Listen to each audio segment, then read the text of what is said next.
The top 7 mistakes that people make when trying to sell their house for top dollar in Champaign County. That's right. There are 7 distinct mistakes that I see people and sellers particularly making over and over and over again that loses them money on the long term when they go to sell their house. And if you don't want to make those same mistakes and you want to sell your house for top dollar, then I suggest you listen up to this video. Tune.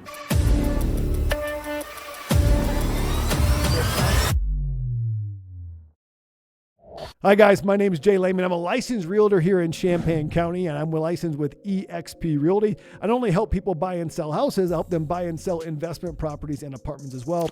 I'm an investor in single family homes. I'm also an investor in apartments. So I'm pretty well versed on those avenues of real estate. But today I want to talk about when people go to sell their home, what are the 7 mistakes that they just routinely make? It's like they shoot themselves in the foot every time they go to sell their house because they think that they know better, and it ends up backfiring. So let me break down what these 7 mistakes are.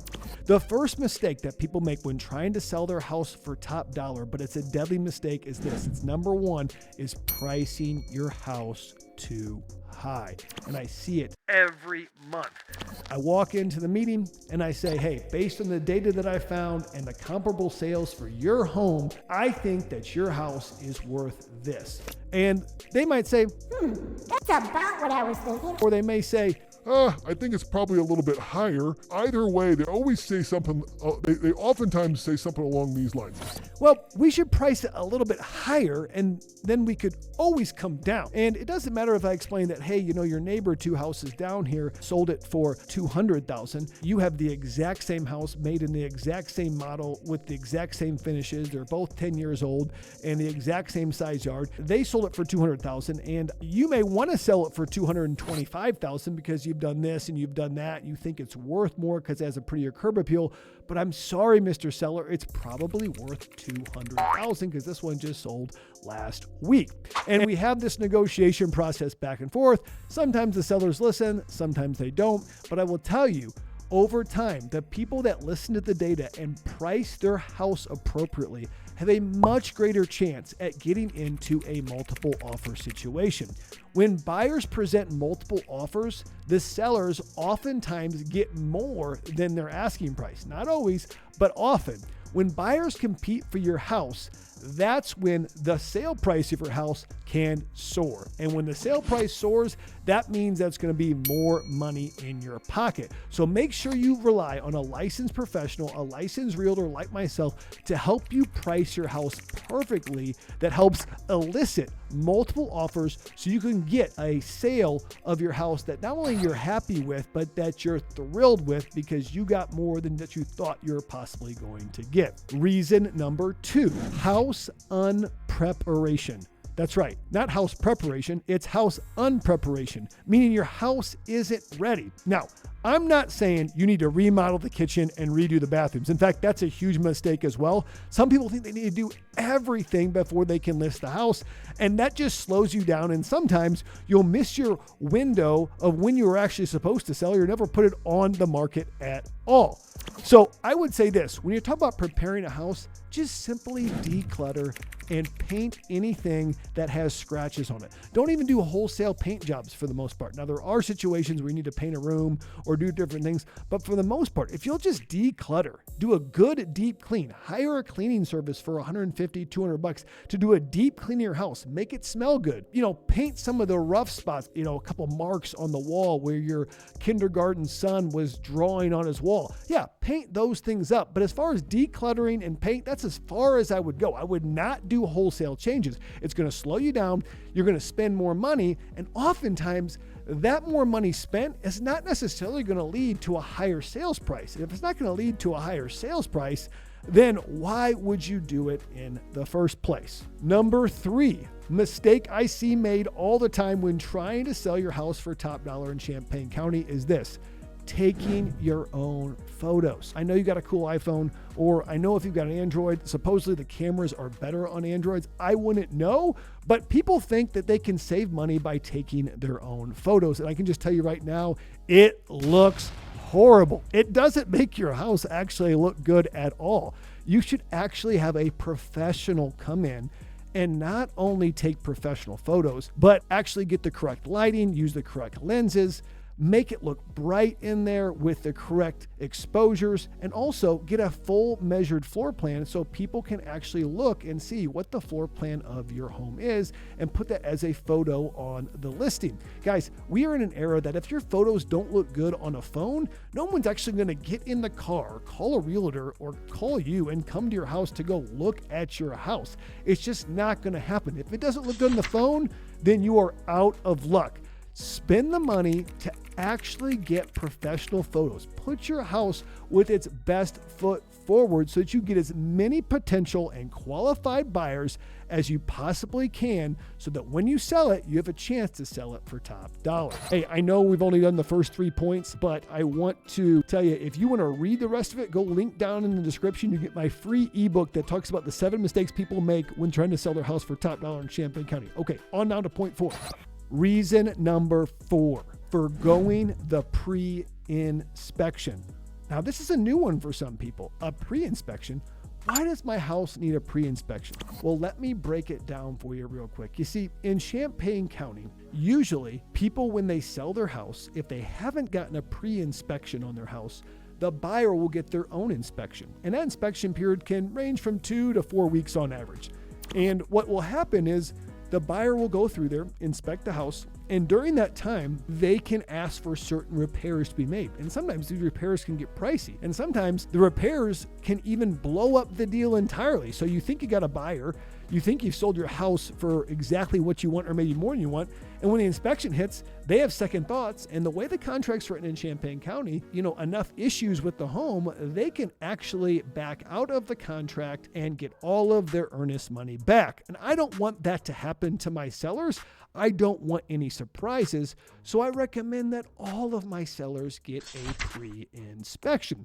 Think of a pre-inspection as a physical for your house. You might go to your doctor for a yearly physical. You might take your kid to a physical if they have a sports program they want to be a part of. And a physical just checks out the main things that are going on in your body. A house inspection kind of checks the main things that are going on in your house. Are all the mechanical systems, the electrical, the plumbing, the HVAC systems working properly? Is the leak roofing? Is there water in the crawl space that maybe you don't even know about? Do all of the outlets work? Is it a structurally sound house? I love to get a pre-inspection for all my clients because I believe that if you can get a pre-inspection, you can address those issues even before you list the house.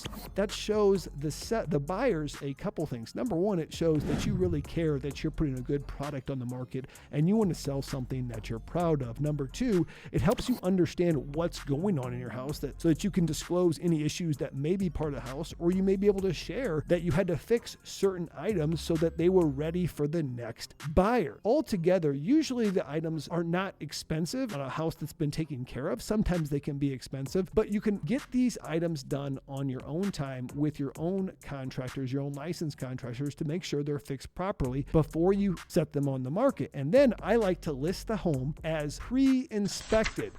No inspection contingency preferred. In Champaign County and a lot of other real estate counties, there are 2 contingencies. One is the financing contingency and one is inspection contingency. When you say, hey, I already pre-inspected this property and I would like you to buy it with no inspection contingency, that means we actually want the seller to use our inspection and see the items that we fixed. And if there's any other items they want fixed, they should make it known right now, and we will agree to that when we agree to the price that we're willing to sell this property. Now, it's a little bit more nuanced than that, but I can break it down. But basically, it really prevents a lot of deals from falling apart because the inspection's already done. It's already out in the open what the issues with the house are. These are fixed. These are not. Are there any other ones you want fixed? And you can have the discussion up front so there's no surprises, so that when you get something under contract, it's already negotiated and you can be sure that this thing is going to close and you're going to get your money so that you can move to your next house or invest invest it in something else. Number 5, waiting for the right time to sell the house. I know people always tell you, man, it's crazy in the spring. The spring market is when you got to sell. Well, I would say, yes, more houses tend to sell in the spring, especially in Champaign County, because we are so sunk into the University of Illinois being our number 1 employer. And many of the jobs run through May, and many of the leases run through August 1st. So if you're done leasing in August 1st, then maybe you start looking for a house in February or March, because it takes about 60 to 90 days to actually find a house and move in. So maybe the spring market's a little bit more busy, but the fall market, okay, even though it's not as busy, there are fewer buyers competing on the market for homes. So let me break this down. There's more buyers in the spring. That's great. But it also means there's more houses for sale that you're competing against as well when you go to sell your house. So more buyers, but also more listings. Where in the fall, there's less buyers, but also less listings. So it really evens out. Some of my highest and best and quickest sales have actually happened in the fall because there's simply no inventory out there for a house that may be like yours that someone's been looking for to come on the market. And when it comes on the market, it gets snatched up right away. Now, every house is different. That's not a guarantee for your house. But just because the spring market has more buyers doesn't mean that it's the right time to sell your house. It could be, but it doesn't mean that the falls or the winter is the bad time to sell your house. In fact, when you're in the spring, like I said, you have more buyers and more listings to compete with. But in the fall, you may have less buyers and less listings. So it all evens out in the supply and demand economic cycle. So don't wait for the right time to list your house. If you need to move, put your line in the water so you can catch a fish. No fisherman's ever caught anything without putting a net or line in the water. Think about when it comes to listing your house, you gotta put it and expose it to as many buyers as possible, whether that's March, July, September, or December, whatever month you choose, and whatever month is best for your moving situation, just go ahead and put it on the market. There is no perfect time. Hey, before I hit the next point, would you ring the bell for notifications? Would you subscribe? Would you leave a comment about your realtor experience? Thanks. Mistake number 6, believing the buyer and not talking to the banker. That's right, believing the buyer and not believing or talking to the banker. That's mistake number 6. A lot of people say, yeah, I would love to buy your house. Here's an offer for your house. But have you vetted this person with the bank? Are they going to buy cash or are they going to use a loan? Now, most buyers today will use a loan, maybe with 20% down, 10% down, maybe even 5% down. Have you checked with their financial institution that they are pre-qualified and have been pre-approved for a mortgage to purchase that house? If not, you could be in for a rude awakening. You could get the house under contract. And remember, when the house is under contract, the buyer has 2 contingencies, the inspection contingency, which we addressed with the pre-inspection, but also the financing contingency, that if they're unable to get financing for this property, they can actually back out of the contract, not purchase the property, and get all of their earnest money back. And then you've got to put your house back in the market with questions saying, what happened? Why didn't the first buyer actually buy the house? Is there something wrong with their house? You got to explain, no, there's nothing wrong with the house. The buyer wasn't forthright or had their financing fall through. And so you want to believe the bank, not necessarily the buyer. There are mortgage lenders out there that vet buyers and say, hey, send me your tax return, send me your pay stubs. I'm going to run your credit and see if you can qualify for a mortgage. But you got to vet these buyers so that you don't have a buyer offer on your house. You accept it. 2 months later, you think you're going to close, and then 2 or 3 days before the closing, they get rejected financing-wise. They get all their earnest money back, and your house is back in the market, and guess what? It's not sold, and you've got to start all over again. Listen, I don't want that to happen to you, so please believe the bank. Don't believe the buyer. Number 7, and this is our last deadly mistake that people make when they're trying to sell their house for top dollar in Champaign County, and that is trying to sell your house by owner and not using a realtor. If you've used a realtor, those first 6 things, about the inspection and the pricing the house right and the unpreparation and the photos and the financing, all of that would be taken care of by a professional and a realtor like myself. I'm going to pay for all the photos and the floor plan. I'm going to tell you how to prepare your house. I'm going to run a comparative market analysis to prove to you what your house is worth and what we can expect and where we should list it and how many days on the market houses just like yours have sat on the market or sold on the market and how fast we can expect it to move. I'm also going to vet all of the buyers, make sure that they're totally pre-qualified so we don't have any surprises. I'm going to believe the bank. I'm not going to believe, of course, the buyer. And of course, I'm going to be your advocate and your cheerleader through this process so that you can actually sell your house for top dollar. Because at the end of the day, your goal is you want to move and you want to sell your house as easy and as quickly and for the most money as possible. You're busy, you're a professional, you're good at what you do, so let a professional help you sell your house. You don't have to worry about those 7 mistakes that people make routinely. If this has brought you value, would you like, subscribe, ring the bell for notification? It really helps me and my algorithm and get this out for more people to actually see this video. I would love to help you sell your home here in Champaign County so we don't make any of those 7 mistakes and we actually get your house to sell for top dollar in Champaign County. If this video brought you value, you can also look in the description below for my free ebook that basically gives this video in written form. Thanks for watching in. I look forward to being your realtor.